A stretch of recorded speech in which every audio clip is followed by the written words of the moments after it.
ఎడారిలో జలధారలు. రచన doctor K Job Sudarshan. యేసే దేవుని కుమారుడని. అపోస్తల కార్యములు 9:20. నీకు యేసే సమస్తం.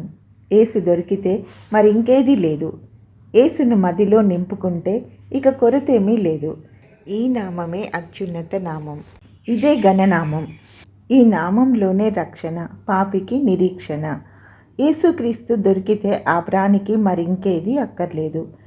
దాసజన హృద్వీకాపై ఎల్లదోషములకు వినాశకరమైన యేసునామము పావనము కదా.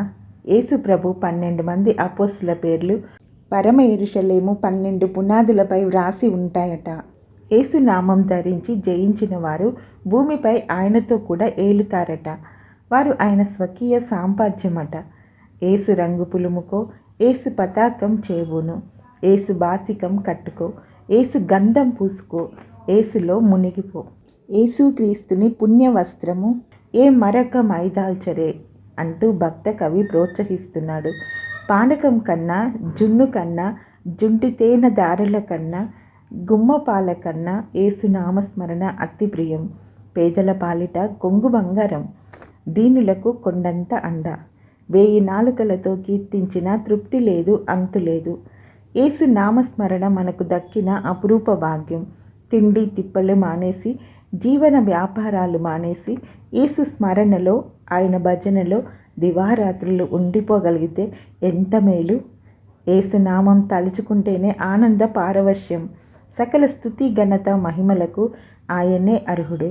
ఆయన తపస్సులో కూర్చుంటే ఇక లోకమెందుకు? యేసు ప్రభు వంటివాడు లేడు వేరే దేవుడు.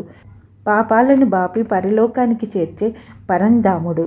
దారులు ఈ లోకంలో దండిగానే ఉండినా జీవనావ దరిదేర్చే దారులు లేవన్నా. దారిని నేనే, దారికి రండి అని పిలిచే దయామయుడు. వెలుగులు ఈ లోకంలో వేనవేలు ఉండినా చావు నీడ పడగానే వెలవెలేగదన్నా. జీవకాంతి దివ్యశాంతి ఇచ్చును ఆ తేజోమయుడు. దేవుని మర్మమై ఉన్న క్రీస్తును స్పష్టంగా తెలుసుకున్నవారై. కొలస్సీ 2:2.